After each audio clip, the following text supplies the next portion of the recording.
Kuna wakati unaweza ukajikuta unarithi roho ya kukataliwa, na roho ya kukataliwa ni ile roho ambayo inakunyima kibali, inakuzuia kuonekana, inakuzuia kuweza kufanikiwa kwenye mazingira ambayo upo.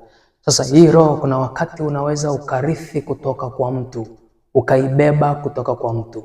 Na njia kubwa ambayo mtu anaweza akabeba roho ya kukataliwa ni kwa njia ya zinaa. Unapokutana kimwili na mtu ambaye ana roho ya kukataliwa, moja kwa moja anajiweka kwenye hatari ya kubeba roho ya kukataliwa. Kwenye Biblia tunafundisha kwamba tusizini, lakini Biblia inasema azinie na mwanamke hana akili kabisa, anafanya jambo litakaloangamiza nafsi yake. Maana yake ni kwamba zinaa inalenga kukamata nafsi ya mtu. Biblia inasema yote ambaye anashirikiana na kahaba kimwili, Biblia inasema anakuwa mwili mmoja naye. Maana yake zinaa inaunganisha wawili wanakuwa mmoja. Zinaa ina kawaida ya kuunganisha nafsi ya mtu na mtu mwingine. Kupitia zinaa unaweza ukarithi vitu ambavyo kwa njia ya kawaida huwezi kuvirithi.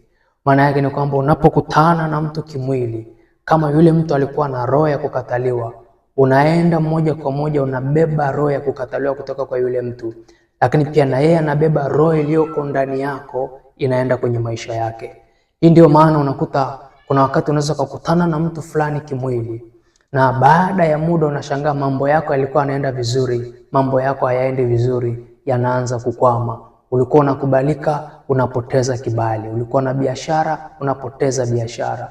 Ulikuwa na kazi nzuri, baada ya kukutana na mtu kwenye maisha yako, unashangaa tu ghafla ile kazi inapotea kwenye mazingira ambayo uelewi. Maana yake ni maana yake ni kwamba umebeba tayari roho ya kukataliwa kutoka kwa yule mtu, kwa sababu ulizini naye. Uzinzi unakamata nafsi ya mtu na mtu mwingine. Unabeba material mbalimbali kutoka kwa mtu, naye pia anabeba material mbalimbali kutoka kwako. Kwa hiyo tunapokumbushwa mwaka huu 2026 habari ya kukwepa zinaa, ni vizuri sana ukaikwepa kwa gharama zote, si tu ili uwe mtakatifu, lakini ufahamu ya kwamba inaiba kibali chako, inakufanya ubebe roho ya kukataliwa, inakufanya ukwame kimaisha bila sababu ya msingi.